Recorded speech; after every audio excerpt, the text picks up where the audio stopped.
The fall sun painted Manhattan's skyline in shades of amber and gold, casting long shadows between the towering skyscrapers. Inside Le Bernardin, one of the city's most exclusive restaurants, Maya Johnson's hands trembled as she clutched the small white envelope beneath the crisp linen tablecloth. The morning crowd buzzed around them, wealthy executives in tailored suits, ladies who lunch in their designer wear, all oblivious to the storm brewing at the corner table. Ethan Carter strode in, his Italian suit and confident demeanor marking him as Manhattan royalty. But today something was different. His usually steady blue eyes held a hint of vulnerability as they met Maya's deep brown ones. "I came as soon as I could," he said, sliding into the seat across from her. "What's so urgent? It couldn't wait until after the board meeting." Maya, brilliant and beautiful in her burgundy dress that perfectly complemented her dark skin, took a deep breath. The weight of what she was about to reveal pressed heavily on her chest. Today wasn't just about their secret relationship or her recent promotion in his company's research division. This moment would change everything. With trembling fingers, she withdrew the envelope and placed it on the pristine white tablecloth between them. "I'm pregnant, Ethan," she whispered, her voice barely audible above the clinking of fine china. "And I've just been diagnosed with a condition that could," she paused, fighting back tears. "I have to make a choice. We have to make a choice." The color drained from Ethan's face as his world began to crumble. In that moment, their differing worlds, his of privilege and family expectations, hers of determination and scientific brilliance, collided with the force of an earthquake, threatening to destroy everything in its wake. Maya Johnson stood at the forefront of Carter Enterprises' medical research division, her pristine lab coat a stark contrast against her deep burgundy dress. At 32, she had already accomplished what many researchers only dreamed of: pioneering breakthrough studies in immunology that caught the attention of the medical community. Yet, as she stared at the research papers scattered across her desk, her mind wandered to the greater challenges that lay beyond the laboratory walls. Born to a single mother in Brooklyn, Maya had fought her way through an Ivy League education on scholarships and determination. Her mother had worked 3 jobs to support her dreams, instilling in her a fierce work ethic and an unwavering moral compass. Now, as one of the few black women in a leadership position at Carter Enterprises, she carried not just her own aspirations but the hopes of those who would follow in her footsteps. The pristine research facility on the 42nd floor of Carter Tower was Maya's sanctuary. Here, amid the steady hum of equipment and the familiar scent of sterile environments, she found purpose. Her team respected her not just for her brilliant mind but for her compassionate leadership. She never forgot to acknowledge the cleaning staff by name, often stayed late to mentor junior researchers, and fought tirelessly for equal pay for her predominantly female research team. However, beneath her professional success lay a deeper longing. Maya's research into autoimmune diseases was personal. Her mother had succumbed to such an illness 3 years ago, leaving Maya with an unshakable drive to find answers. The irony wasn't lost on her that she now faced her own medical battle while carrying new life within her. The morning sickness had been manageable, disguised as long hours in the lab, but the recent diagnosis threatened everything she'd built. Dr. Sarah Matthews, her longtime friend and physician, had delivered the news with tears in her eyes. Pregnancy could significantly complicate her condition. The choice between her health and her unborn child loomed like a shadow over her carefully constructed world. Maya's relationship with Ethan had begun innocently enough: late nights reviewing research proposals, shared passion for medical innovation, and genuine intellectual connection. Despite her initial reservations about workplace romance, especially with the CEO's son, Ethan's charm and apparent devotion had worn down her defenses. He seemed different from the privileged world he came from, genuinely interested in using his family's resources for medical advancement. Standing by the floor-to-ceiling windows of her office, Maya watched the sunset paint the Manhattan skyline in hues of gold. Her hand unconsciously moved to her still flat stomach, where life grew despite the odds. The research papers on her desk included groundbreaking findings that could revolutionize treatment protocols, work that had earned her a nomination for the prestigious Carlton Medical Award. But now everything hung in precarious balance. Her phone buzzed with a text from Ethan. "Dinner at my place tonight." The message carried the weight of unspoken complications. Their relationship remained private, hidden from the watchful eyes of New York's elite social circles and the corporate world. Maya had insisted on this discretion, not out of shame, but from a pragmatic understanding of the world they lived in. She was, after all, not just Ethan's secret love, but one of Carter Enterprises' most valuable assets. As she gathered her things to leave, Maya caught her reflection in the window, strong, accomplished, yet vulnerable in ways few could see. The choice she faced would reshape not just her future but the lives of many who depended on her research. With quiet determination, she straightened her shoulders and headed for the elevator, knowing that the next few hours would test every ounce of strength she possessed. Ethan Carter stood at the window of his penthouse office, watching Manhattan pulse beneath him. At 35, he embodied the American dream, youngest CEO in Carter Enterprises history, a portfolio of successful real estate developments, and a face that regularly graced the covers of business magazines. Yet beneath the polished exterior and Harvard MBA, a restlessness gnawed at him that no amount of success could quell. The Carter name carried weight in New York's elite circles, a legacy built by his father William Carter through shrewd business dealings and carefully cultivated political connections. The expectations placed on Ethan's shoulders had been clear from childhood: excel at everything, maintain the family's social position, and never, under any circumstances, tarnish the Carter reputation. His mother, Elizabeth, a former concert pianist who had sacrificed her career for the family name, had instilled in him a deep appreciation for perfection and proper appearances. The morning's board meeting replayed in his mind. As he presented the quarterly results, his eyes had kept drifting to Maya's seat at the table. She commanded attention not through power or privilege, but through sheer intellectual brilliance. Her presence challenged everything he'd been taught about success and worth. While other executives spoke of profit margins, Maya spoke of saving lives. Her passion for medical research had awakened something in him, a desire to be more than just his father's son. Running his fingers through his perfectly styled hair, Ethan loosened his Italian silk tie. The weight of the Carter legacy felt particularly heavy today. His younger brother Brian had just announced his engagement to Senator Morrison's daughter, a union that delighted their father. The pressure for Ethan to make an equally advantageous match grew with each passing society event. But Maya was different. Their late-night conversations in her lab had revealed a world beyond boardrooms and charity galas. She challenged his assumptions, pushed him to think deeper about his purpose, and showed him that true respect was earned, not inherited. For the first time in his life, Ethan found himself questioning the values that had shaped his existence.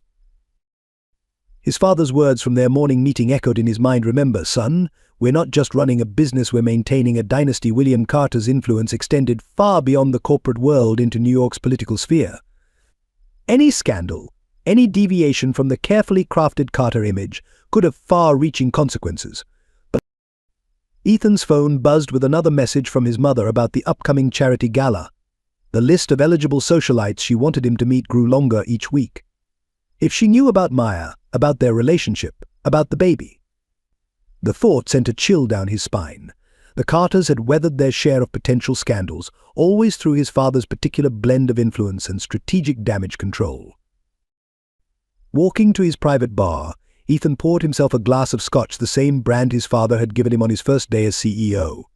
The amber liquid caught the late afternoon light, reminding him of Maya's eyes when she spoke about her research. He had never meant to fall in love with her. It was supposed to be simple, discreet, the kind of relationship that could be ended with a generous settlement if necessary.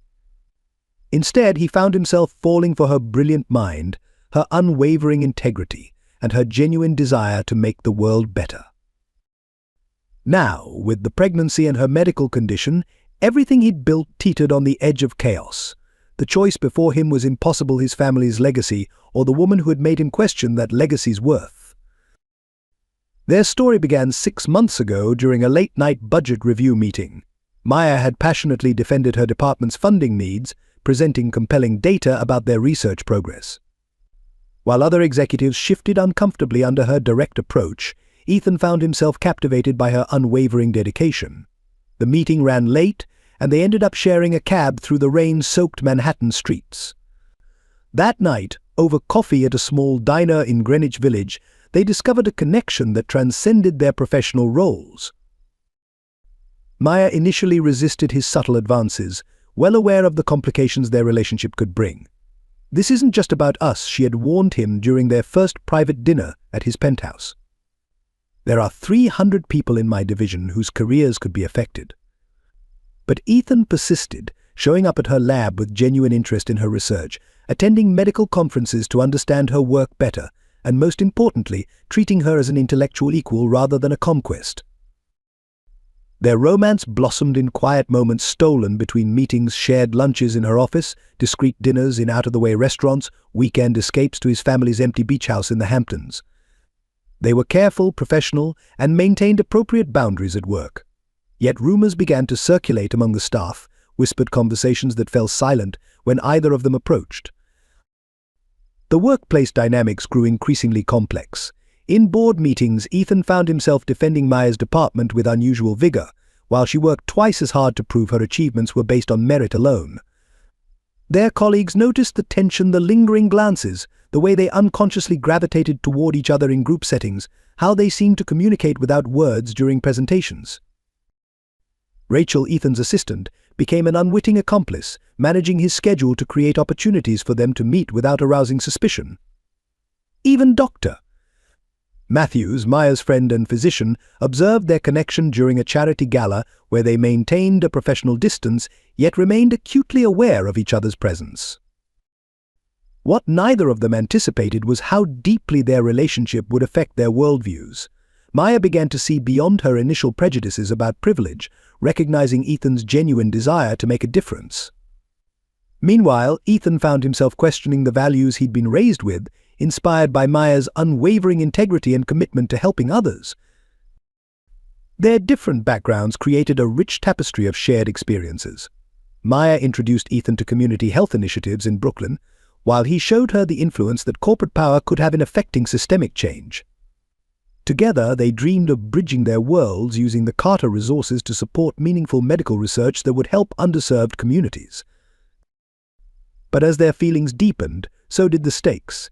Each tender moment was shadowed by the knowledge that discovery could jeopardize everything they'd worked for. Now, with Maya's pregnancy and medical diagnosis, their carefully constructed balance was about to shatter, forcing them to confront the true cost of their love. Dr. Sarah Matthews' office at Mount Sinai Hospital carried the sterile efficiency of all medical spaces, but today it felt particularly cold.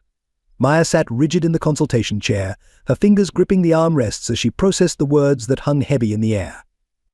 The morning sun streaming through the windows seemed to mock the darkness of the moment. The autoimmune condition is aggressive, Dr. Matthews explained, her voice carrying the weight of both professional duty and personal concern. The pregnancy will significantly strain your system. Continuing could pose severe risks to both you and the baby. She paused, sliding a folder of test results across the desk. We need to discuss your options, and quickly. Time isn't our ally here. Maya's medical training made the numbers on the page crystallize into brutal clarity. Her condition, dormant for years, had flared with the hormonal changes of pregnancy. The same disease that had claimed her mother 3 years ago now threatened not only her life but that of her unborn child. The cruel irony wasn't lost on her. She had dedicated her career to researching treatments for others, only to find herself facing the same enemy. What are my chances, Maya asked, her researcher's mind automatically seeking data, statistics, anything concrete to hold on to. Dr. Matthews' silence spoke volumes before her words did. With aggressive treatment, we could manage the condition, but it would mean terminating the pregnancy. If you choose to continue, she hesitated, choosing her words carefully. The stress on your system would be severe. We're talking about potential organ damage, complications that could affect both you and the baby, and even with the best care, there's no guarantee. Maya's hand instinctively moved to her stomach, still flat but now carrying the weight of an impossible choice. Her mother's final days flashed through her mind, the hospital rooms, the machines, the gradual fading of a once vibrant woman. Would she be leaving her own child motherless, just as she had been left?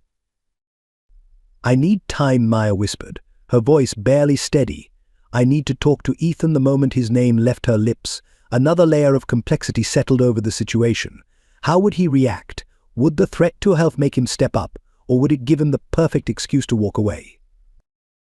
Dr. Matthews leaned forward, her professional demeanor softening. Maya, listen to me. As your doctor, I have to present all the medical facts. But as your friend, she reached across the desk, squeezing Maya's hand. I know what your mother meant to you. I watched you care for her until the end. Whatever you decide, you won't go through this alone. The next hours passed in a blur. Maya walked through the city streets, her mind racing with calculations and possibilities. Her research team was on the verge of a breakthrough that could help thousands of patients. Her community center project in Brooklyn was finally gaining traction. She had responsibilities, obligations, dreams yet to fulfill. But as she passed a playground filled with children's laughter, her steps faltered. Her phone buzzed Ethan, asking about their dinner plans. How does one prepare for such a conversation? How does one tell the man they love that they must choose between their own life and their unborn child's? Maya thought of her mother's strength, of the sacrifices she had made. "You're just like me," her mother had often said, "too stubborn to let anyone else decide your fate." Standing at the entrance to Central Park, Maya watched families stroll by, mothers pushing strollers, fathers carrying toddlers on their shoulders. Her scientific mind warred with her heart, statistics battling with emotion. She thought of her research, of the countless hours spent searching for cures, of the lives she hoped to save. Now, facing her own mortality, the abstract had become painfully personal.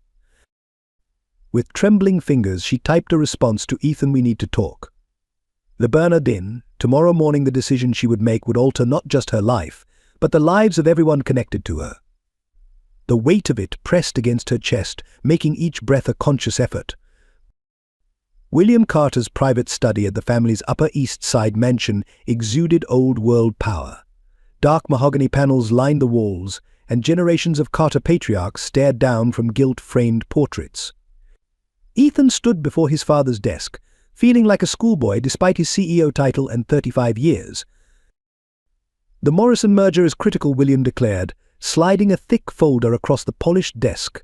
"Senator Morrison's support could smooth our expansion into healthcare facilities. Your brother's engagement to Allison is just the beginning. We need you focused, son." He paused, fixing Ethan with a penetrating stare. "Which brings me to the rumors about you and that researcher." Ethan's heart stopped, but years of boardroom negotiations kept his face neutral. "Dr. Johnson is one of our most valuable assets. Her research brings prestige to Carter Enterprises." William's laugh held no warmth. "Don't play naive, Ethan. I've had security reports. Late nights in her lab, weekend trips to Southampton, private dinners," he stood, moving to the window overlooking their manicured garden. "I didn't spend 30 years building this empire to have it jeopardized by a scandal." Elizabeth Carter chose that moment to enter, her pianist's fingers clutching a society magazine. "Darling, have you seen the Blake heiress's profile? She's just returned from Europe, and her father's pharmaceutical company would align perfectly with our healthcare initiatives." She smiled at Ethan with practiced elegance that didn't reach her eyes. Ethan felt the walls closing in. His mother's matchmaking, his father's ambitions, the weight of the Carter legacy, all of it pressed against his chest, making it hard to breathe. The Ming vase on his father's desk alone could fund Maya's community center for a year. "The board meeting next week is crucial," William continued. "We're announcing the Morrison merger, and I need you publicly seen with Allison's friend Catherine. The society pages should show the Carters united, focused on expansion, not distracted by inappropriate entanglements." Maya's research could revolutionize treatment protocols, Ethan argued, his voice tight. "She's an asset to the company, not a distraction." William's expression hardened. "An asset that can be replaced. Remember the Richardson situation? Problems have a way of resolving themselves when proper incentives are applied." The threat in his father's words was clear. 10 years ago, a promising executive had quietly disappeared from Carter Enterprises after threatening to expose certain financial irregularities. The generous settlement had ensured silence, but Ethan had never forgotten the cold efficiency with which his father had handled the situation. Elizabeth touched Ethan's arm. "Darling, we only want what's best for you, for the family. The right marriage could secure the Carter legacy for another generation." Her voice carried the weight of expectations carefully cultivated over decades of social maneuvering. Ethan's phone buzzed Maya's message about meeting at Le Bernardin. The screen's glow reflected against the crystal decanter of 100-year-old Scotch on his father's desk, creating patterns that reminded him of the tears in Maya's eyes during their last private moment. "The healthcare expansion requires delicate handling," William pressed. "One whisper of scandal, one hint of impropriety, and the Morrison family could walk. Think of the shareholders, the employees depending on this merger." The portraits on the wall seemed to judge Ethan as he stood there, generations of Carter men who had placed family legacy above personal desires. His grandfather had orchestrated marriages like business deals. His father had transformed a mere fortune into an empire. And now Ethan stood at his own crossroads, torn between duty and love. "I have a breakfast meeting tomorrow," Ethan said finally, his voice carefully neutral. "We can discuss the Morrison merger afterward." As he left the study, his mother's voice followed him. "Remember who you are, darling. Remember what it means to be a Carter." Le Bernardine's elegant interior felt suffocating as Maya watched Ethan's face transform while reading the medical report. The morning light that had seemed so hopeful just moments ago now cast harsh shadows across his features. Between them, the test results and sonogram lay on the white tablecloth like a boundary line between their worlds. "This is impossible," Ethan said, his voice barely above a whisper. His fingers, usually so steady signing multi-million-dollar contracts, trembled as he pushed the papers away. "There must be other options, other doctors we could consult." "I've already gotten second and third opinions," Maya replied, her researcher's composure cracking slightly. "The condition is aggressive. Dr. Matthews says we need to decide quickly about treatment options." She paused, watching his face carefully. "I've decided to keep the baby." The silence that followed felt eternal. Around them, the restaurant continued its morning choreography, waiters gliding between tables, the soft clink of expensive china, muted conversations about stock portfolios and weekend plans in the Hamptons. Their private tragedy played out against a backdrop of privilege and prosperity. "Maya," Ethan finally spoke, his voice taking on the same tone he used in difficult board meetings. "You have to think practically. Your research, your career, you can't risk everything for this. We could try again later, when it's safer, when the timing is right." "When the timing is right," Maya's voice carried a sharp edge. "When your father approves? When it doesn't threaten the Morrison merger." The look of shock on Ethan's face confirmed her suspicions. "Yes, I know about that." News travels fast in corporate circles. Ethan leaned forward, lowering his voice. "My father has ways of dealing with complicated situations. We could arrange the best care, private facilities, complete discretion. No one would ever need to know." The meaning behind his carefully chosen words hit Maya like a physical blow. She thought of her mother, who had worked 3 jobs to put her through school, who had fought against every obstacle with dignity and courage. "I'm not a situation to be handled, Ethan. This is your child, our child." "You don't understand the pressure, the expectations." Ethan's voice took on a pleading tone. "My family's legacy, thousands of jobs at stake with this merger. I can provide financial support, anything you need, but I can't. I can't be the father this child needs."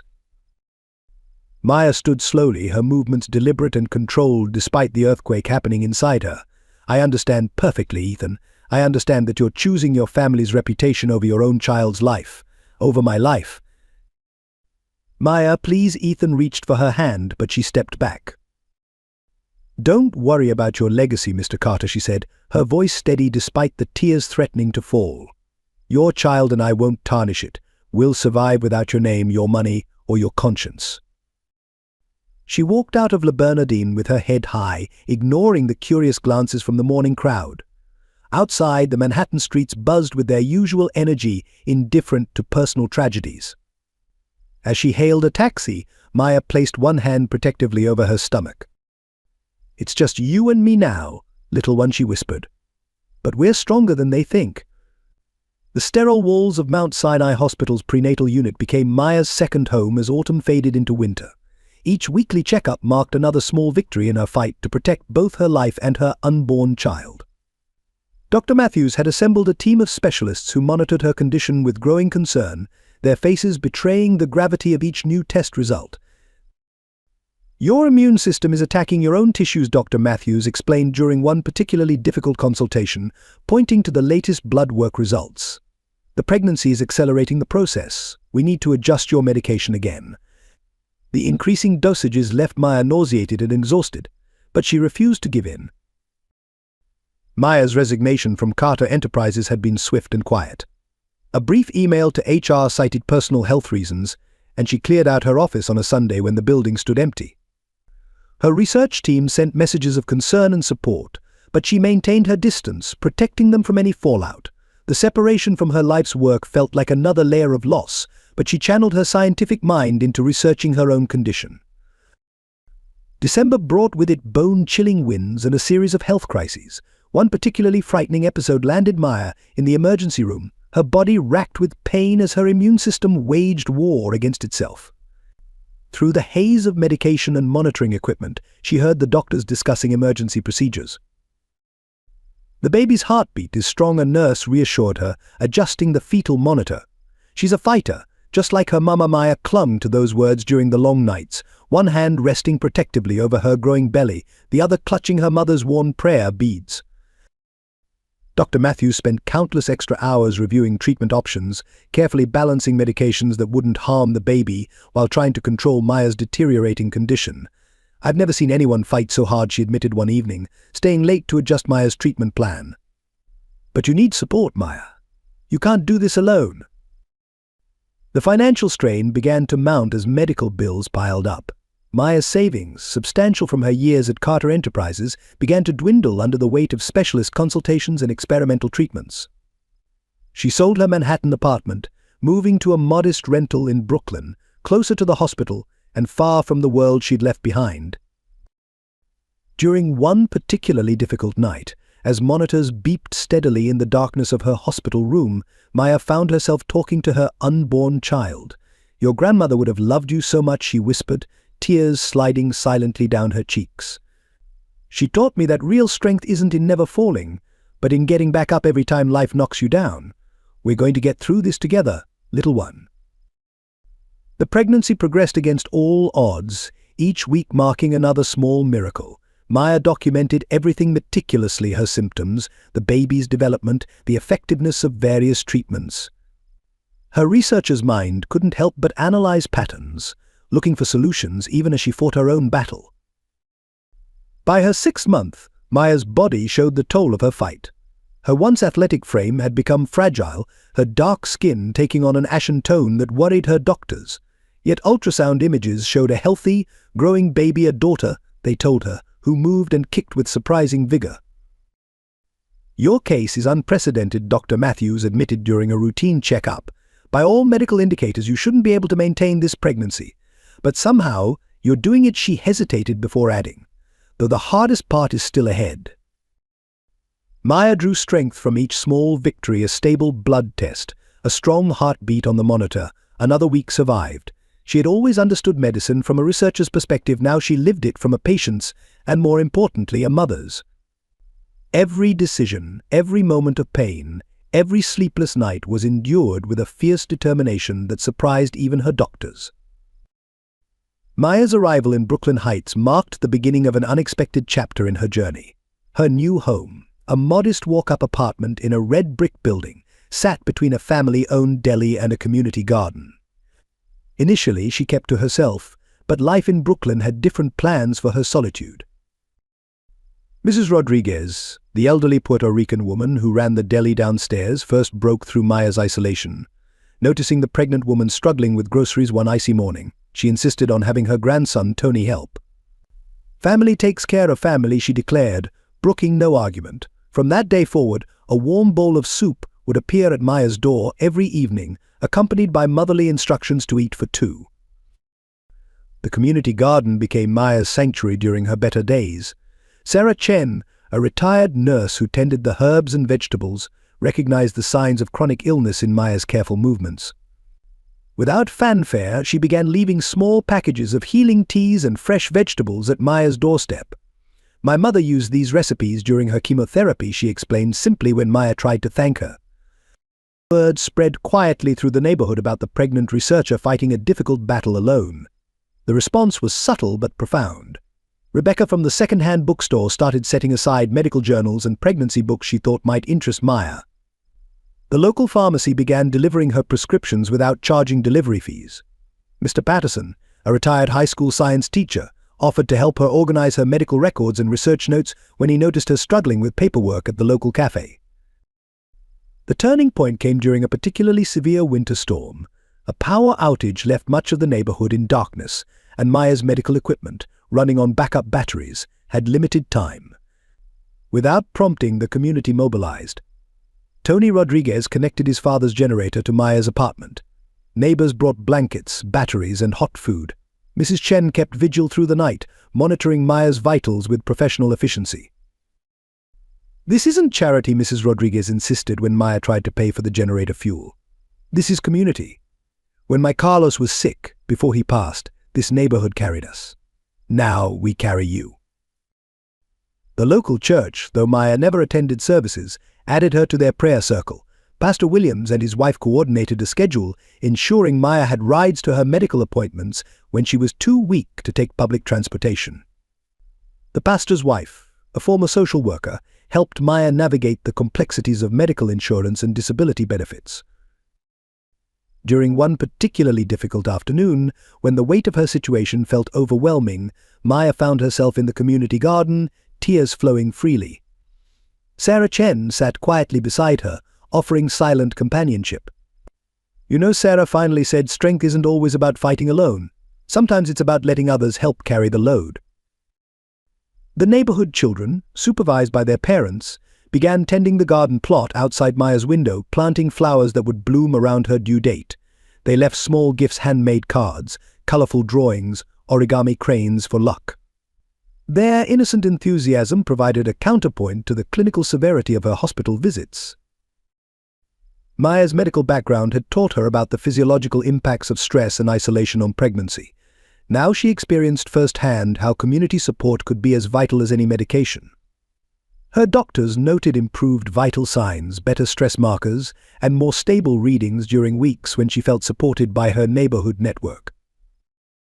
As her pregnancy progressed and her condition remained precarious, the community support grew more organized.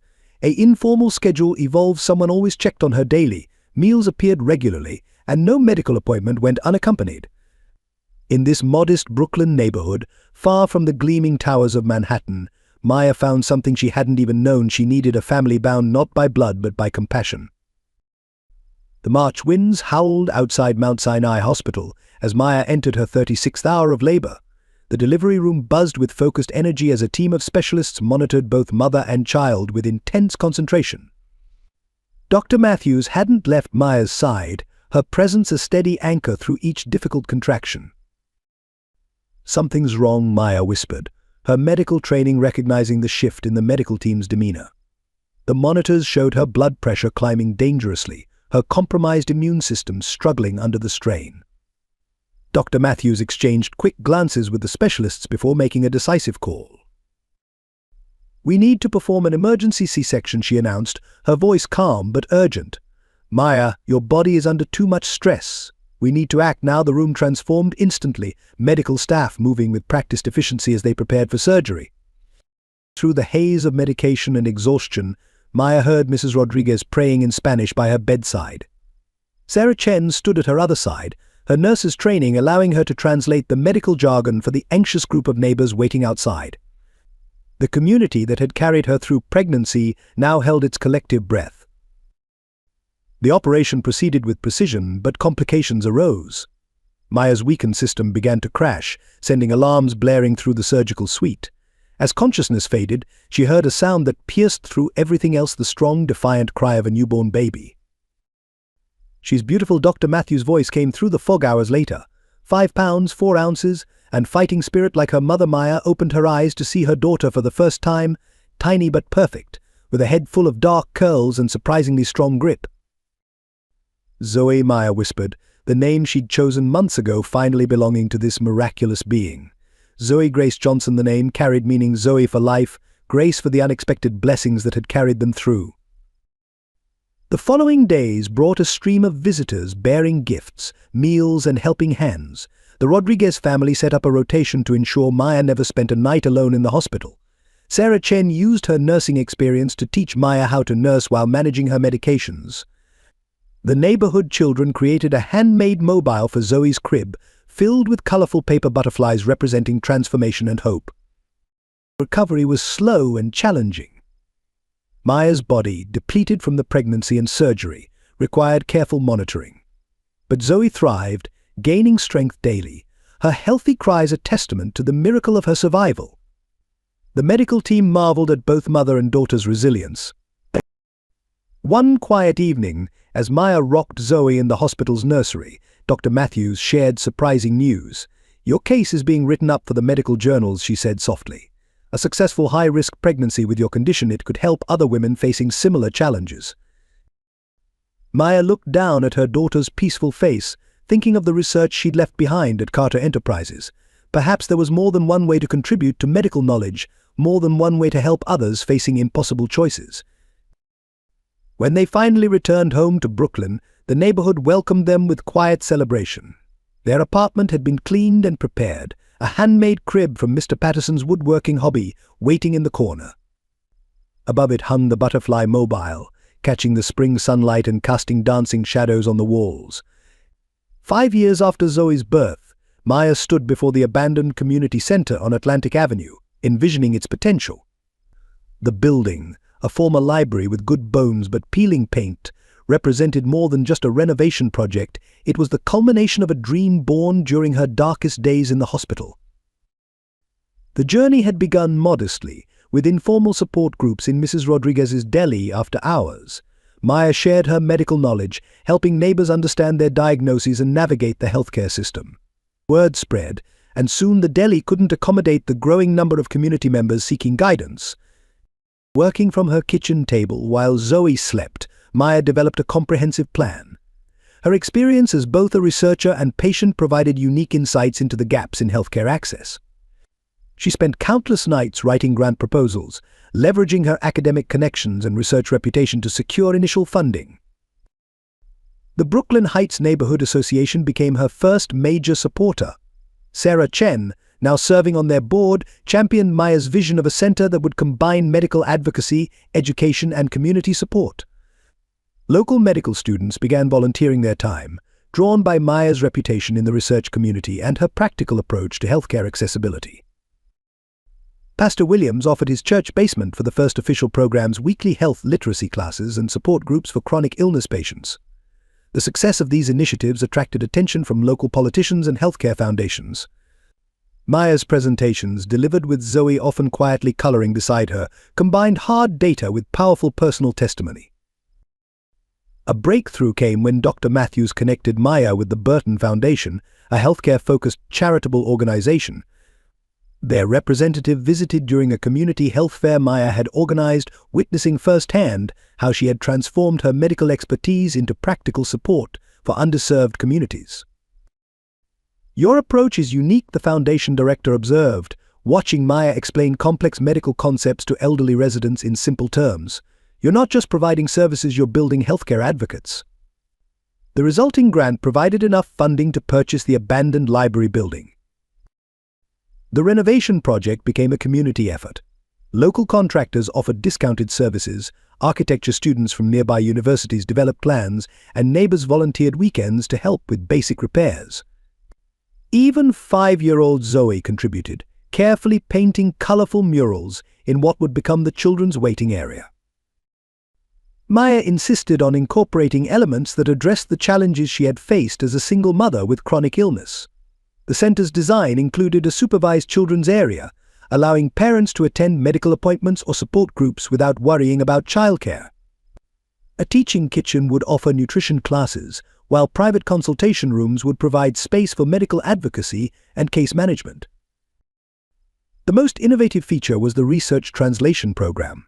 Maya developed partnerships with local medical schools, creating internships where students would learn to communicate complex medical information to patients from diverse backgrounds. Her own experience straddling the worlds of high-level research and community healthcare informed every aspect of the curriculum. As the center took shape, Maya noticed a pattern in their clients. Many were single mothers facing high-risk pregnancies or chronic illnesses. She expanded the program to include specialized support for these women, creating the network of resources and understanding she had needed during her own pregnancy. One evening, as Maya reviewed building plans at her kitchen table, Zoe looked up from her homework. "Mommy, why do you work so hard on the center?" she asked. Maya pulled her daughter close, remembering the community that had carried them through their hardest days. "Because sometimes people need more than just medicine to heal," she explained.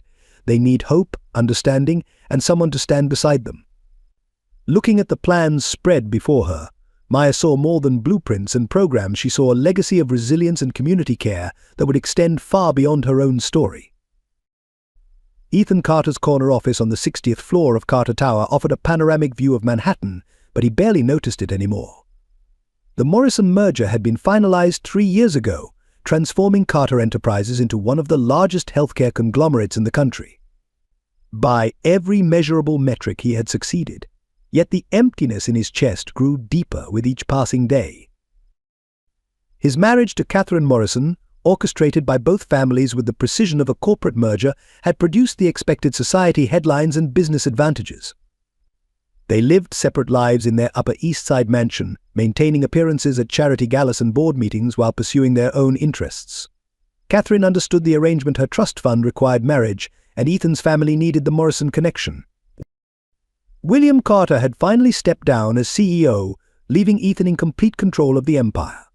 The transition made headlines in every major business publication, praising the smooth succession and Carter Enterprises' continued dominance in the healthcare sector. Every morning, Ethan reviewed reports about hospitals and medical facilities under their management, each document a reminder of the research division he had once shared with Maya. The periodic updates about Maya's community center crossed his desk through various channels. Carter Enterprises' charitable foundation regularly received grant applications from Brooklyn Community Initiatives, and though Ethan never directly handled them, he noticed her name. Each mention was like a paper cut to his conscience, small but undeniably painful. His mother, Elizabeth, had withdrawn into herself after a minor stroke, spending hours at her piano playing the same melancholic pieces repeatedly. During one rare moment of clarity, she looked at Ethan and asked, "Are you happy, darling?" The question haunted him for weeks afterward. His father, now semi-retired, still manipulated family dynamics from his study, ensuring the Carter legacy remained untarnished. Professional success continued to accumulate. Ethan's innovative approaches to healthcare management earned industry accolades.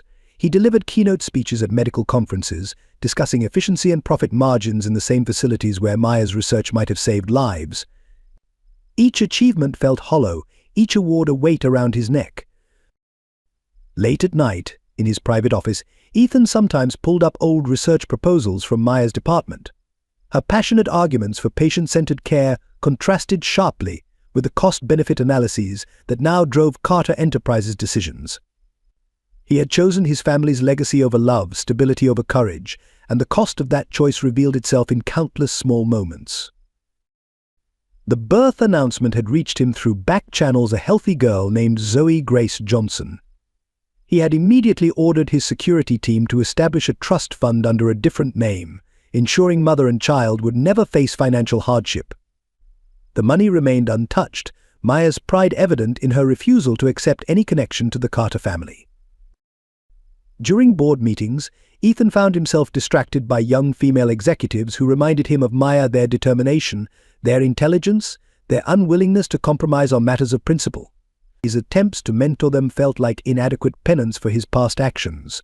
The corporate world celebrated his support of women in leadership, unaware of the guilt driving his initiatives. One evening, reviewing charitable giving reports, Ethan noticed the Burton Foundation's grant to Maya's community center. The photographs showed a thriving facility, with Maya and a young girl, Zoe, cutting a ribbon at the opening ceremony. The image struck him with physical force. While he had built an empire of efficient, profitable hospitals, Maya had created something genuinely healing. Alone in his vast office, surrounded by symbols of success, Ethan confronted the emptiness of his achievements. The Carter legacy was secure, but at what cost? Every decision that had seemed logical 5 years ago now felt like a step away from authenticity, from real purpose, from love.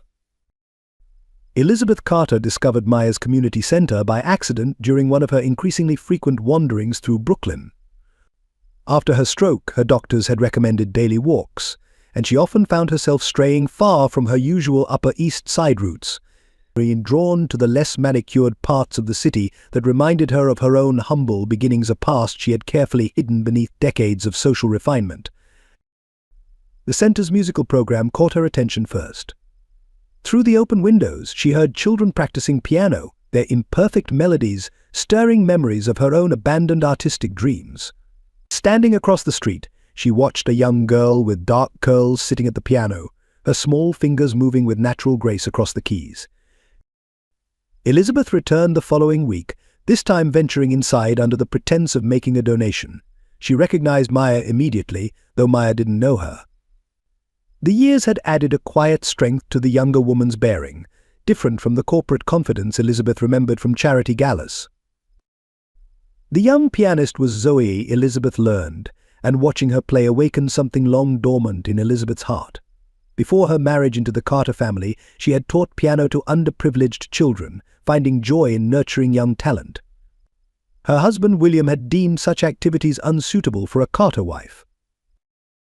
"Your daughter has a remarkable gift," Elizabeth told Maya after one of Zoe's practice sessions, careful to maintain her anonymity as Mrs. Elizabeth Brighton, a retired music teacher.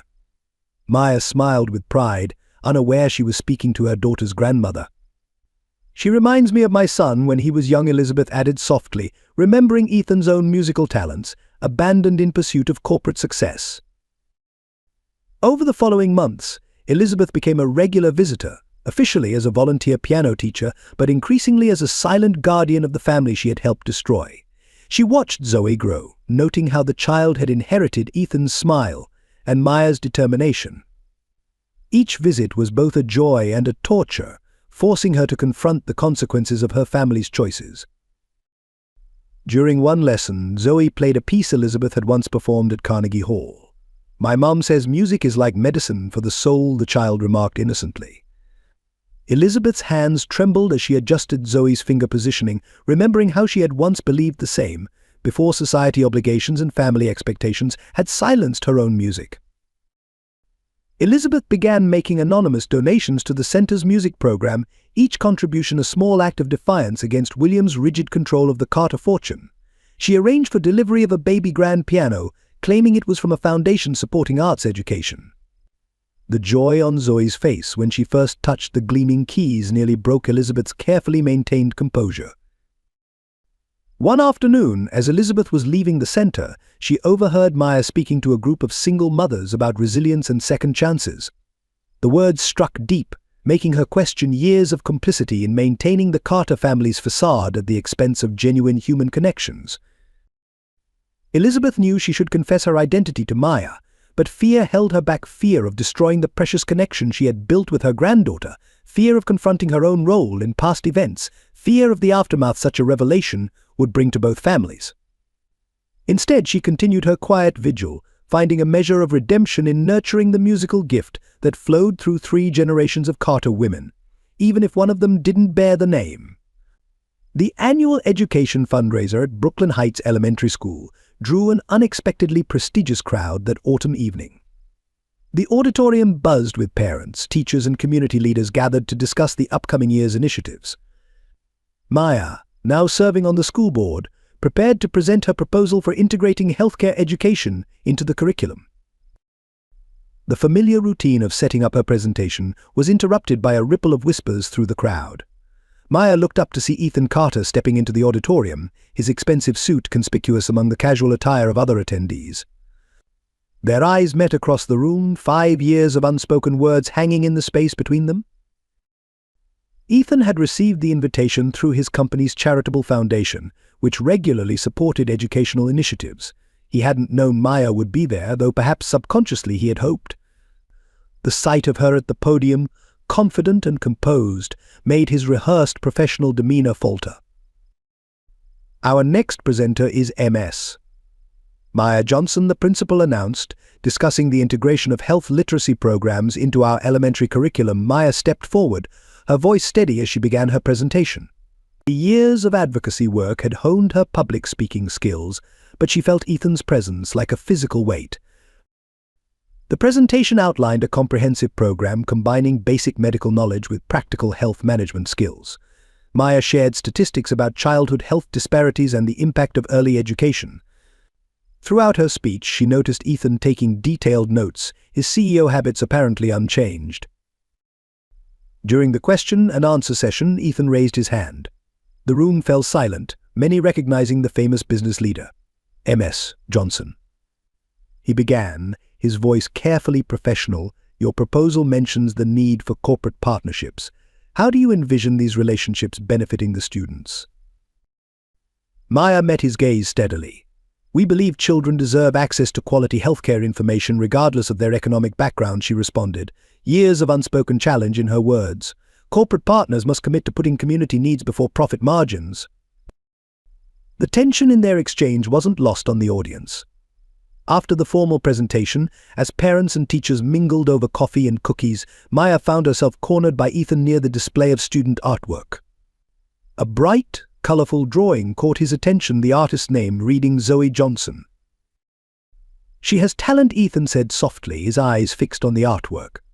The painting showed a community garden, with people of different ages working together among blooming flowers.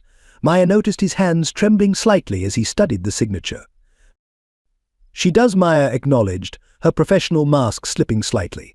"She also has her grandmother's gift for music." The mention of Elizabeth made Ethan look up sharply, but before he could respond, a small voice called out from across the room. "Mom." "Mrs. Brighton loved my new piece." Zoe came running over, her dark curls bouncing, piano books clutched to her chest. She stopped short at the sight of Ethan, natural curiosity in her eyes. "Are you one of Mom's friends?" The moment crystallized, heavy with implications. Maya saw a recognition flash across Ethan's face as he took in their daughter's features, her own determination combined with unmistakable Carter characteristics. Zoe's instant smile, so like his own, seemed to physically affect him. "I'm Mr. Carter," he managed, his CEO composure cracking. I knew your mother when she worked at my company." The inadequacy of the introduction hung in the air between them. Maya placed a protective hand on Zoe's shoulder, years of maternal instinct kicking in. "Sweetheart, why don't you show Mrs. Rodriguez your artwork?"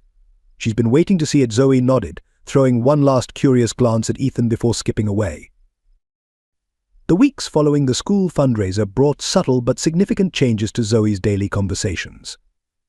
During their evening routine, as Maya braided her daughter's hair before bed, Zoe's questions began to shift from casual school day recollections to more probing inquiries about her family history.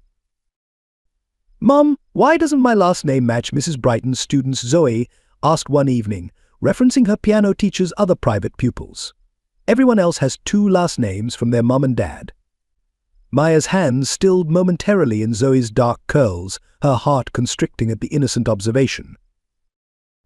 The following Sunday, during their weekly visit to the community garden, Zoe noticed Mr. Carter's photograph in a newspaper someone had left behind. "He looks like the man from school," she remarked, studying the image with unusual intensity. "Why did he look at me so strangely that night?" Maya maintained her composure through these conversations, providing age-appropriate responses that acknowledged Zoe's curiosity while protecting her from painful truths. However, she noticed her daughter's growing awareness of the gaps in her family narrative. During show-and-tell presentations about family heritage, Zoe's usual confidence wavered when classmates shared stories about both parents. The situation intensified when Zoe's music teacher assigned a family history project. Students were to research and perform pieces that represented their cultural background. "Mrs. Brighton says my playing style reminds her of someone," Zoe mentioned during dinner. "She had tears in her eyes when I played today. Why was she crying, Mom?" Maya observed her daughter's increasing interest in the Carter family with growing concern. She discovered Zoe had begun collecting newspaper clippings about Carter Enterprises community initiatives, carefully storing them in a notebook alongside her sheet music. The careful organization of these articles revealed a methodical curiosity that reminded Maya painfully of Ethan's own analytical nature. During one of their Saturday morning walks to the local library, they passed the imposing Carter Tower. Zoe stopped, gazing up at the building with unprecedented focus. "That's where you used to work, right, Mum?" "Before I was born." Her questions became more specific, more deliberate. "Did you know Mr. Carter well back then?" The weekly piano lessons with Mrs. Brighton seemed to intensify Zoe's curiosity. The elderly teacher's emotional responses to certain pieces, particularly those from the classical repertoire that the Carter family favored, didn't go unnoticed by the perceptive child. "Mrs. Brighton says my hands move just like her son's did," Zoe mentioned one evening. "Do you know her son, Mom?" Maya found herself navigating increasingly complex conversations, balancing honesty with protection. She consulted Dr. Matthews, who had remained a close friend, about the best way to handle Zoe's growing awareness. "Children are remarkably perceptive," the doctor advised. "She's reaching an age where she needs more answers." The situation reached a turning point during a school heritage celebration. Each student was asked to create a family tree. Zoe stood before her project, a carefully drawn tree with conspicuously empty branches on one side. Her teacher's well-meaning questions about the gaps led to tears during the car ride home. That evening, as Maya held her daughter close, Zoe asked the question she had been building toward Mum: "Is Mr. Carter my father? Is that why he looked at my artwork for so long?" The directness of the question, delivered with a child's innocent clarity, pierced Maya's carefully constructed protective walls. The discovery came through an unlikely source. Rachel, Ethan's former assistant, had maintained her position at Carter Enterprises through multiple corporate restructurings. Her conscience, heavy with years of complicity, finally compelled her to act after witnessing Zoe at the school fundraiser. In a private meeting with Maya at a small cafe far from Carter Tower, Rachel revealed a carefully preserved file. William Carter had Maya investigated from the moment Ethan showed interest in her research division, she explained, sliding the folder across the table. He wasn't just protecting the company's reputation, he was orchestrating everything. The documents painted a chilling picture of calculated manipulation. William had intercepted Maya's medical records during her pregnancy, using his influence to ensure certain treatment options were presented more forcefully than others. His network of contacts had monitored her movements, reporting every doctor's appointment, every potential complication. Most disturbing were the memo drafts detailing contingency plans. William had prepared multiple scenarios for handling the situation, including arranged job offers to draw Maya away from New York and carefully crafted stories to discredit her if necessary.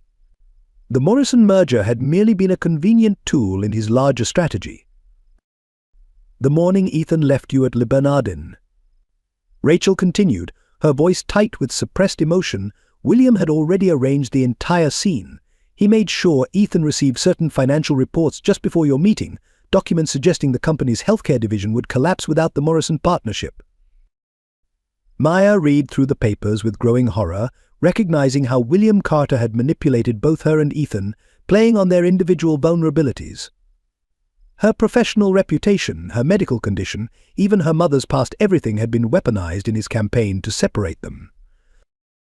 "Why come forward now?" Maya asked, studying Rachel's face. The former assistant glanced down at her hands, twisted together on the table. "Because I saw Zoe," she replied softly. "She has Ethan's smile, his way of studying everything so intently. And I remembered how William Carter destroyed his own wife's musical career, forcing her to become the society figure he needed. I couldn't watch another generation suffer under his manipulation." The final document in the file was perhaps the most revealing: a detailed surveillance report from the day Maya left Carter Enterprises. It included photographs of her Sunday morning departure, carrying a single box of personal items. William's handwritten note in the margin read, "Situation resolved. Monitor for potential future complications." Maya sat back, the weight of these revelations settling over her. The past 5 years took on a different complexity: her struggles, her triumphs, her careful protection of Zoe, all playing out under William Carter's watchful eye. The man's power had shaped their lives even in absence, his influence reaching far beyond the corporate empire he had built. "Ethan doesn't know," Rachel added quietly. "William made sure every decision appeared to come from Ethan himself. He's as much a victim of his father's manipulation as you were." The first signs appeared during Zoe's regular piano practice. Her fingers, usually so precise on the keys, began to tremble slightly. Mrs. Brighton noticed it first, her years of teaching experience alerting her to the subtle change in her star pupil's performance. Initially, everyone attributed it to fatigue or nervousness about the upcoming recital. However, during a routine checkup, Dr. Matthews observed Zoe's hands shaking as she reached for a glass of water. The pediatrician's casual questions about coordination and balance led to a series of increasingly concerned examinations. Maya recognized the careful neutrality in her friend's voice, the same tone she had used with patients during her research days. "We need to run some tests," Dr. Matthews explained, scheduling appointments with specialists. The following weeks became a blur of hospital visits, blood draws, and medical consultations. Maya's medical background proved both a blessing and a curse. She understood enough to know the possibilities, yet not enough to dismiss her worst fears. The diagnosis arrived on a crisp autumn morning.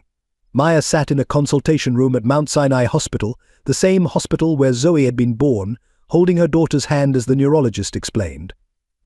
The condition was rare but treatable, requiring a specific type of therapy and potentially a bone marrow transplant.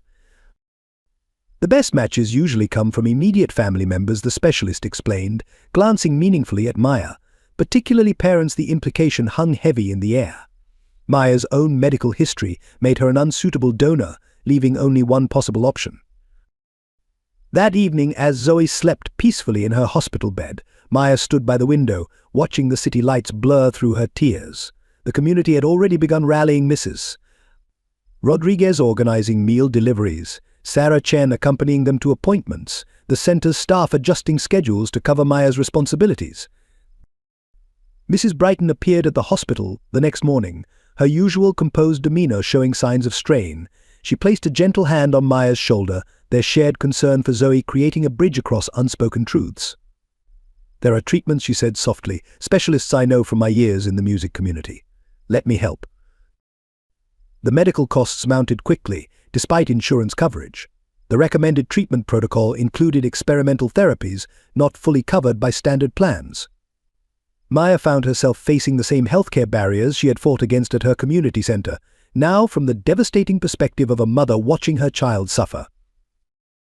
Zoe approached her condition with remarkable grace, maintaining her piano practice even when her fingers wouldn't cooperate fully. "Mom," she said one evening, during their nightly reading ritual in the hospital room, "is this why you built the center? To help people like us?" The question pierced Maya's heart. She had built the center to ensure no one faced medical challenges alone, yet here she was contemplating the one step she had sworn never to take. The doctors were clear time was crucial, and the donor pool was limited. Every delay increased the risks. Dr. Matthews, reviewing Zoe's latest test results, finally voiced what Maya had been avoiding. "Maya, I know your history with the Carters, but Zoe's condition. She needs her father's genetic profile. Even if he's not a match, his family medical history could be crucial for treatment planning." That night, after Zoe had fallen asleep, Maya found herself staring at her phone, Ethan's business contact information glowing on the screen, the weight of 5 years of independence, of protecting Zoe from the complexities of her parentage, balanced against her daughter's urgent medical needs. Ethan received Maya's message during a board meeting at Carter Enterprises. The text was brief but devastating. "Zoe is in Mount Sinai Hospital. She needs a bone marrow donor. As her biological father, you need to be tested. This isn't a request." The polished veneer of corporate leadership cracked as he excused himself from the meeting, leaving stunned executives in his wake. The media caught wind of his hasty departure from Carter Tower. Initial speculation about a corporate crisis transformed into something more sensational when photographers captured Ethan entering Mount Sinai's pediatric wing. William Carter, monitoring the situation from his home office, immediately activated the company's crisis management team. At the hospital, the reunion was tense and clinical.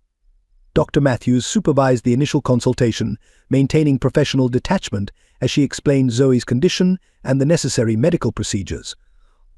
Maya stood protectively near their daughter's bed while Ethan underwent preliminary testing, his presence drawing curious glances from hospital staff. The story broke in the New York Times the following morning. Carter Enterprises CEO revealed as father of Brooklyn community leader's child. The article detailed Maya's background, her community center's work, and raised questions about the circumstances of their separation 5 years ago. Social media erupted with speculation and commentary, forcing both Carter Enterprises and Maya's center to shut down their public communication channels. William Carter's carefully crafted damage control strategy collided with Ethan's unexpected public statement. Standing before reporters gathered outside the hospital, Ethan acknowledged his paternity and expressed regret for his past actions. 5 years ago, I made choices based on fear and family pressure, he declared. Today, I'm choosing to be the father my daughter needs. The revelation sent shockwaves through New York's social circles. Catherine Carter filed for divorce within hours, her lawyers citing public humiliation. The Morrison family threatened to withdraw from their partnership with Carter Enterprises. Share prices fluctuated as investors questioned the company's stability. Inside Zoe's hospital room, these external dramas felt distant and irrelevant. The 5-year-old, still grappling with her condition, watched her father with cautious curiosity. Ethan's attempts at conversation were awkward but sincere, each interaction weighted with years of absence and regret. Maya found herself navigating not only her daughter's medical care but also the intense public scrutiny that came with their newfound visibility. Reporters camped outside the community center, seeking commentary on the Carter family drama. Her staff maintained a protective barrier, led by Mrs. Rodriguez's fierce devotion to privacy. Elizabeth Carter, following the news from her music room, finally broke her silence.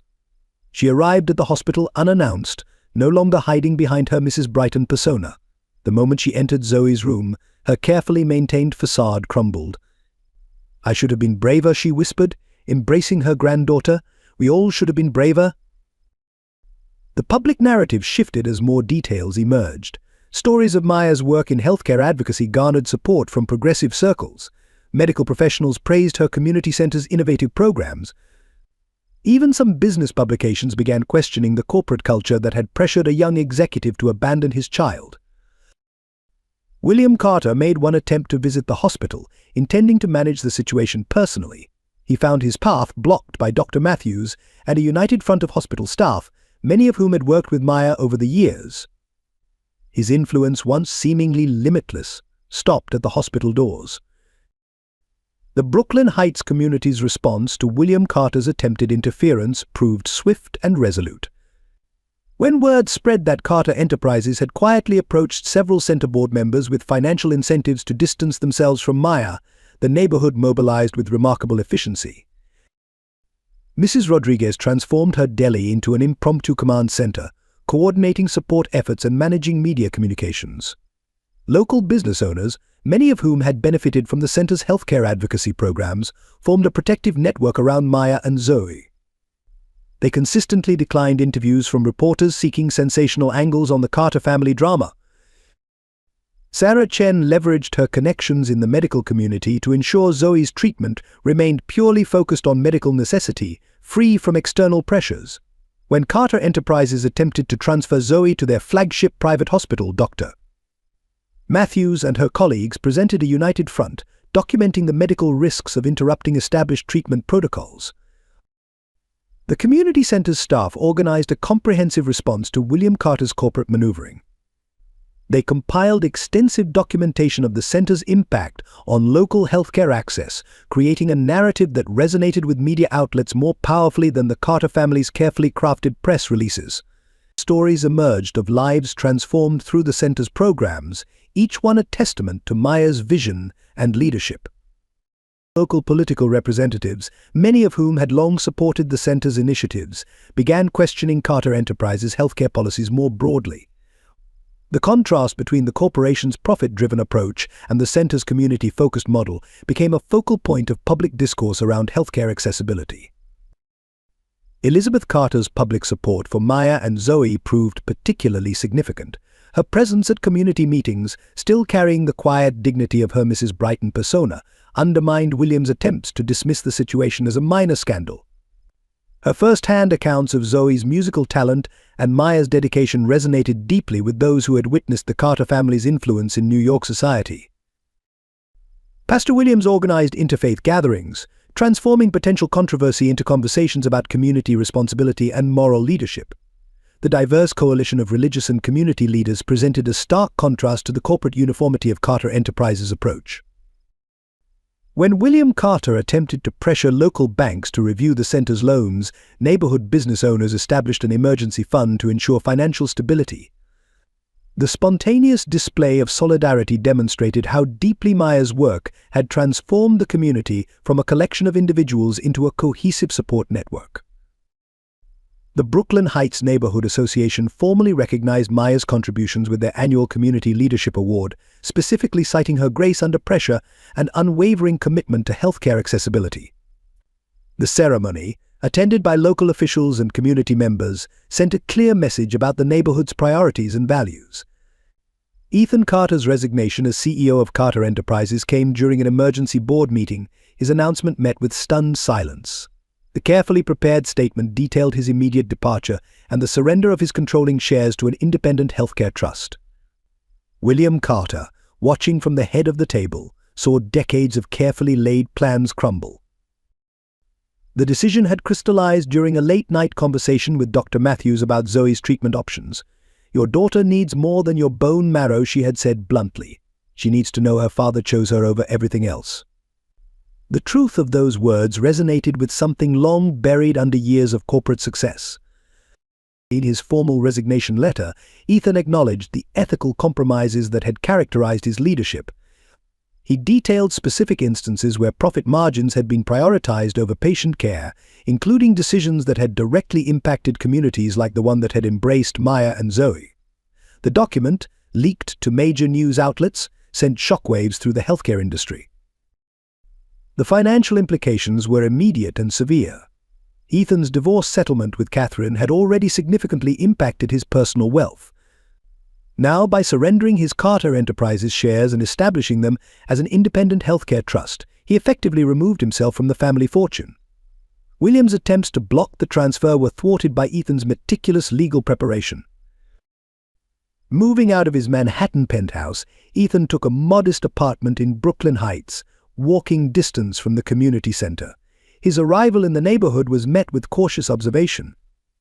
He carried his own furniture up 3 flights of stairs, declining offers from a moving company. The sight of a former CEO struggling with an IKEA bookshelf became a topic of local conversation. His first weeks in Brooklyn marked a steep learning curve. The designer suits gave way to casual wear, the executive dining rooms replaced by Mrs. Rodriguez's deli sandwiches. He began volunteering at the community center, initially handling basic administrative tasks, learning the operational realities of community healthcare from the ground up. The trust he established with his Carter Enterprises shares began implementing systematic changes in the company's healthcare facilities. Profit margins were balanced against community needs, with particular attention to underserved neighborhoods. The board of trustees, including Dr. Matthews and other healthcare advocates, ensured the focus remained on accessible medical care. William Carter made one final attempt to reverse his son's decisions, arriving unannounced at Ethan's new apartment. The conversation between father and son, witnessed by curious neighbors through open windows, marked a definitive break from the past. "You've destroyed everything I built," William accused. Ethan's response, delivered quietly but firmly, echoed through the stairwell, "No, father. I'm building something better." The transformation affected every aspect of Ethan's life. His business expertise found new application in helping local small business owners navigate healthcare regulations. His network of corporate contacts was redirected towards supporting community initiatives. Each step away from his privileged past brought him closer to understanding the world Maya had built for their daughter. Elizabeth Carter, watching her son's metamorphosis, found her own courage. She resigned from various society boards, instead offering piano lessons at the community center. Her artistic passion, long suppressed by social obligations, flourished in teaching children from diverse backgrounds. The media initially portrayed Ethan's choices as a dramatic fall from grace, but local coverage told a different story. They documented his integration into the community, his growing involvement in Zoe's life, and his genuine efforts to understand and support the healthcare initiatives Maya had pioneered. His wealth had bought power, and influence its surrender bought him something more valuable: the chance to earn genuine respect and trust. Maya observed Ethan's transformation with cautious skepticism born from years of self-reliance. Each morning, as she walked Zoe to her treatment sessions, they would pass Ethan's new apartment building. The sight of his modest living conditions and obvious efforts to integrate into the community stirred complicated emotions she had long suppressed. During Zoe's treatment sessions, Maya found herself sharing the waiting room with Ethan, their forced proximity highlighting the vast difference between his current demeanor and the polished CEO she had known. He arrived punctually for every appointment, carrying children's books and small art supplies, his genuine attention to Zoe's comfort evident in every interaction. Dr. Matthews noticed the subtle shifts in Maya's responses to Ethan's presence. Forgiveness isn't about forgetting, she advised during one of their private conversations. It's about choosing to build something new from the ruins of the past.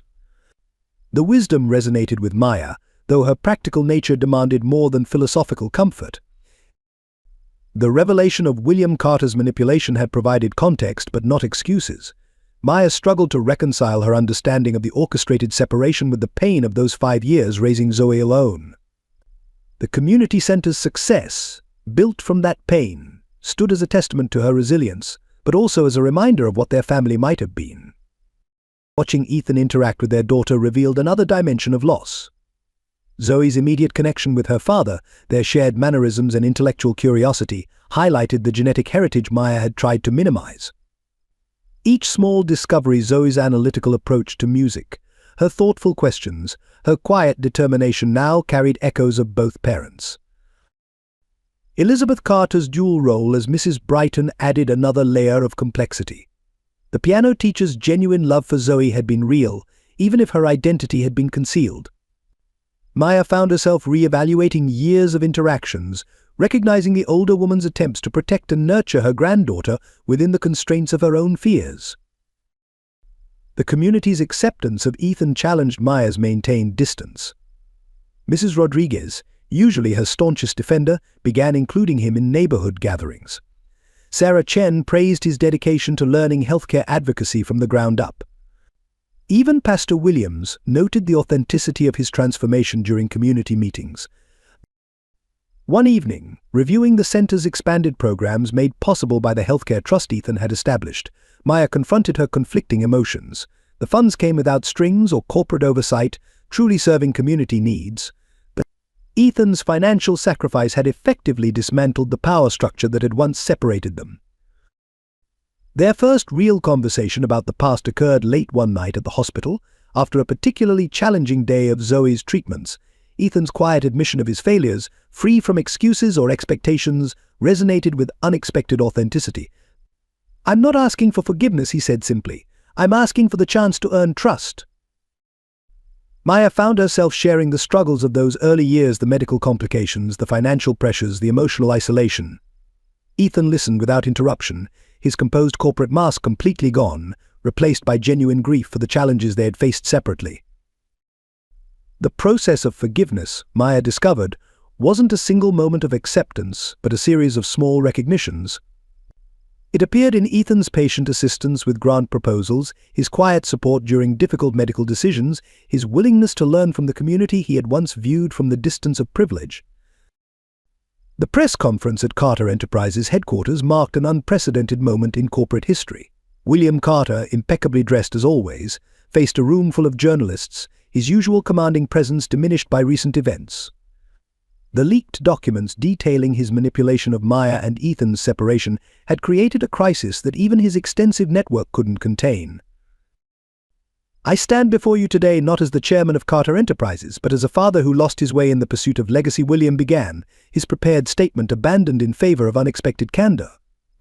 The cameras captured every nuance of his uncharacteristic display of vulnerability as he detailed his systematic campaign to separate Maya and Ethan. The confession extended beyond personal matters into corporate ethics. William acknowledged how his obsession with maintaining the Carter family's social position had influenced business decisions, particularly in healthcare accessibility. He outlined specific instances where profit had been prioritized over patient care, decisions that had directly impacted communities like those served by Maya's center. Elizabeth Carter's presence beside her husband provided silent testimony to the personal cost of their choices. Her recent resignation from various society boards and return to teaching music represented a visible rejection of the superficial values they had once championed.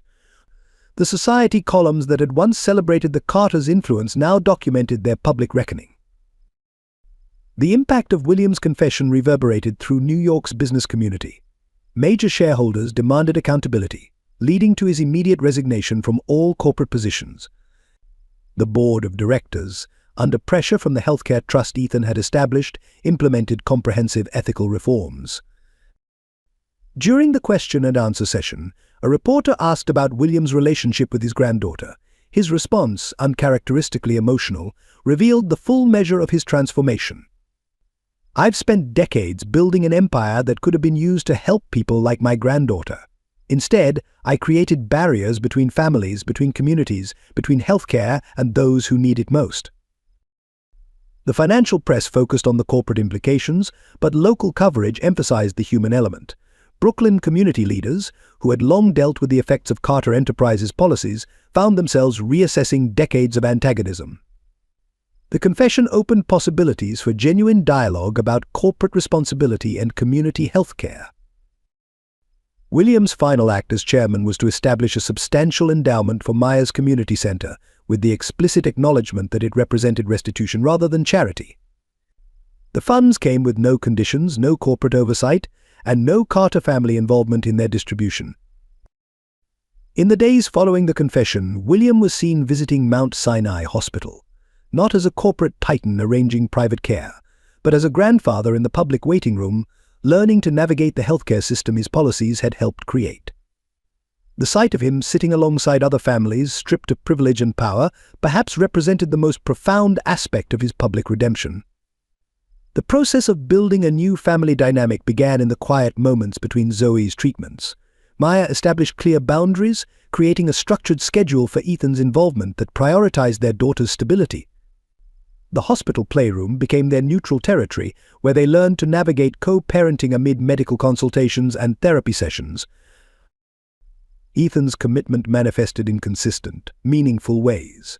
He arrived early for each appointment, bringing educational games that engaged Zoe's mind during long treatment hours. His corporate efficiency found new purpose in organizing medical records and coordinating with insurance providers, lifting administrative burdens from Maya's shoulders. Family dinner became a weekly ritual, hosted in Maya's apartment where Zoe felt most comfortable. These gatherings started awkwardly, with careful conversation and measured interactions, but gradually evolved into more natural exchanges. Elizabeth, no longer hiding behind her Mrs. Brighton persona, contributed her culinary skills while teaching Zoe simple recipes that had been Carter family traditions. The transformation in their relationships became evident during Zoe's music therapy sessions. Maya observed how Ethan's business precision complemented her medical knowledge as they worked together to support their daughter's recovery. Elizabeth's musical expertise provided another dimension of healing, creating moments where 3 generations connected through shared passion. Their first major challenge as a reconstructed family came during a critical medical decision.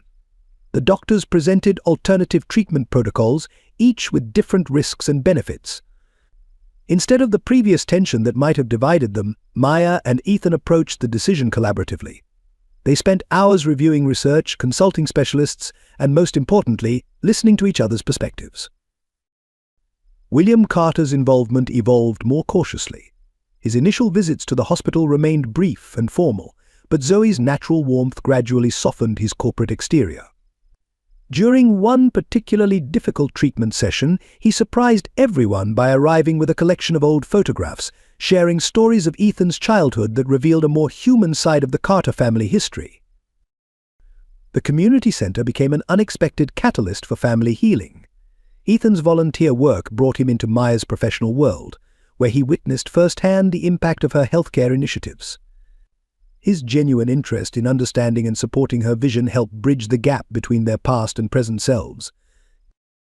Sarah Chen and Mrs. Rodriguez, who had been Maya's strongest supporters during the difficult years, gradually extended their protective circle to include Ethan. Their acceptance, earned through his consistent presence and evident commitment to change, provided external validation of the family's progress. Weekend outings began tentatively, with short trips to the Brooklyn Botanical Gardens or local museums. These excursions required careful planning around Zoe's medical schedule, but they established new family patterns. Elizabeth often joined them, her years of teaching experience enriching their visits with impromptu lessons about art, music, and nature. The most significant breakthrough came during a routine homework session. Zoe, working on a family tree project, naturally included both parents and grandparents, her innocent acceptance of their complicated family structure offering a perspective untainted by past conflicts.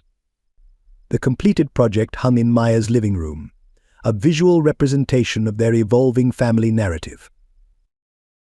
As spring approached, marking a year since the revelation of Ethan's paternity, the changes in their family dynamic became more apparent.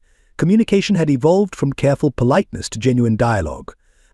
They had developed their own traditions, blending elements from both their worlds. Most importantly, they had learned to prioritize Zoe's well-being while respecting each other's roles in her life. The community center's newly renovated music room became the focal point of an unexpected family renaissance. Elizabeth Carter's expertise, no longer constrained by social expectations, found full expression in nurturing Zoe's natural talent. The grandmother and granddaughter developed a special bond through their shared passion for music, their practice sessions becoming a bridge across generations. During these lessons, Elizabeth shared stories of her own musical journey, including her early years as a promising concert pianist before marriage into the Carter family. Zoe absorbed these tales with keen interest, her questions revealing an intuitive understanding of the artistic sacrifice her grandmother had made. The parallel between Elizabeth's suppressed musical career and Zoe's current challenges with her health created a profound connection between them. Maya observed these interactions with growing appreciation. Recognizing how music therapy complemented traditional medical treatments, Dr. Matthews noted marked improvements in Zoe's coordination and strength during periods of regular practice. The physical demands of piano playing, carefully monitored and adjusted to accommodate her medical condition, provided measurable therapeutic benefits. Ethan's involvement in Zoe's musical development revealed unexpected depths in his character. His analytical approach to business found new application in understanding musical theory, while his patient attention during practice sessions demonstrated a gentler side of his personality. He often sat quietly during lessons, his presence supportive rather than demanding, a marked contrast to his own father's approach to achievement. The preparation for Zoe's first public recital united the family in common purpose. Elizabeth handled the musical direction, while Maya monitored their daughter's health and energy levels. Ethan applied his organizational skills to arrange the logistics, transforming the community center's main hall into a proper performance venue. Even William contributed, quietly funding the purchase of a professional-grade piano for the center. The recital program reflected Zoe's journey, beginning with simple pieces she had learned during her early treatment days and progressing to more complex compositions. Each selection carried special significance: a lullaby Maya had sung during hospital stays, a classical piece that had been Elizabeth's signature performance, and an original composition that Zoe had created during her recovery. The evening of the performance demonstrated the transformation in family dynamics. The audience included medical staff who had treated Zoe, community members who had supported Maya, and former colleagues from Carter Enterprises who had followed Ethan's journey. The diverse gathering represented the bridging of worlds that had once seemed irreconcilable. Zoe's performance possessed a maturity beyond her years, her music expressing emotions that words could not capture. When she played the piece she had composed, titled Family Harmony, the melody wove together elements from her various influences: Maya's strength, Elizabeth's classical training, and Ethan's structured precision. The composition served as a metaphor for their evolving family structure. The standing ovation that followed came not just from pride in Zoe's musical accomplishment, but in recognition of the broader harmony achieved. William Carter, seated in the audience rather than his usual position of authority, displayed genuine emotion for perhaps the first time in public. Elizabeth, who had once performed on prestigious stages, found greater satisfaction in her granddaughter's success than in any of her past accolades. Post-performance, as the family gathered in the music room, Zoe's impromptu encore became a spontaneous collaboration. Elizabeth joined her at the piano, Maya added her clear soprano voice, and Ethan, surprising everyone, contributed a credible baritone. The moment captured the essence of their newfound connection, imperfect but genuine, each contributing their unique part to create something beautiful together. The community center's expansion reflected the synthesis of Maya's grassroots approach and Ethan's business acumen. The renovation plans incorporated lessons learned from both healthcare delivery and corporate efficiency, creating a model that redefined community-based medical support. The new wing, funded through a combination of the Carter Endowment and community fundraising, doubled the center's capacity while maintaining its intimate, welcoming atmosphere. The design featured dedicated spaces for medical consultations, educational programs, and therapeutic activities. A state-of-the-art music therapy suite, inspired by Zoe's journey, became a cornerstone of the expanded facilities. Maya's original vision of accessible healthcare evolved to include comprehensive family support services. The center introduced programs addressing the psychological and social aspects of chronic illness, with particular attention to supporting children and their families through long-term medical challenges. Dr. Matthews joined the advisory board, bringing her medical expertise to help shape these initiatives. Integration of technology, guided by Ethan's experience, enhanced the center's efficiency without compromising its personal touch. Digital health records and telemedicine capabilities expanded their reach while maintaining the community-centered approach that had been their hallmark. The system became a model for other community health organizations seeking to modernize their services. But the expansion created employment opportunities for local residents. Training programs developed in partnership with area medical schools prepared community members for healthcare support roles. Mrs. Rodriguez's grandson Tony, who had once helped Maya with groceries, completed the certification program and joined the center's staff as a patient care coordinator. Elizabeth Carter's music program grew into a comprehensive arts therapy department. The success of Zoe's treatment through music inspired the integration of various artistic disciplines into the center's therapeutic approach. Local artists and musicians offered their talents, creating a vibrant, healing environment that addressed both physical and emotional well-being. The center's influence extended beyond Brooklyn as healthcare professionals from across the country visited to study its innovative approach. Maya and Ethan frequently presented at medical conferences, sharing their unique perspective on combining community engagement with professional healthcare delivery. Their story of personal reconciliation and professional collaboration added depth to their message. But the transformation culminated in the establishment of a research division focused on studying the impact of community-based healthcare models. This initiative, bridging Maya's scientific background with her practical experience, generated valuable data supporting the effectiveness of their integrated approach. The findings influenced healthcare policy discussions at both local and national levels. The expanded center became a testament to the power of combining different strengths and perspectives. Maya's understanding of community needs, Ethan's business expertise, and their shared commitment to healthcare access created an institution that honored its grassroots origins while embracing positive change. The facility stood as proof that personal healing and community transformation could progress hand in hand. But the Christmas gathering at Maya's Brooklyn apartment marked a profound shift in family dynamics. Snow fell softly outside the windows as the aroma of traditional holiday dishes filled the warm space. Mrs. Rodriguez had contributed her signature dishes, while Elizabeth brought Carter family recipes, creating a menu that symbolized their blended families. The living room reflected this integration of two worlds.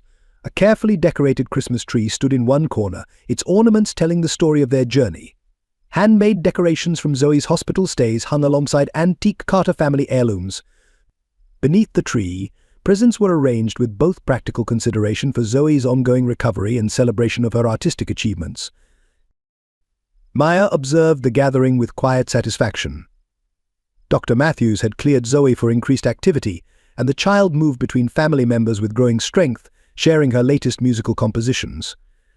William Carter, seated in Maya's modest armchair, rather than his usual leather executive seat, listened attentively to his granddaughter's stories, his corporate persona softened by genuine engagement. Ethan, who had spent previous holidays in formal Carter family gatherings, found himself helping in the kitchen, learning from Mrs. Rodriguez how to properly season traditional dishes. His willingness to embrace this new role reflected the deeper changes in his character. The man who had once prioritized appearances now found joy in these authentic moments of family connection. The evening's highlight came when Zoe performed a special Christmas arrangement on the piano, accompanied by Elizabeth.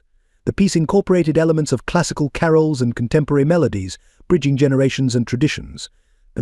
Maya and Ethan exchanged glances, recognizing in their daughter's music the harmony they had finally achieved in their own relationship. As gifts were exchanged, the presents reflected thoughtful understanding rather than material value.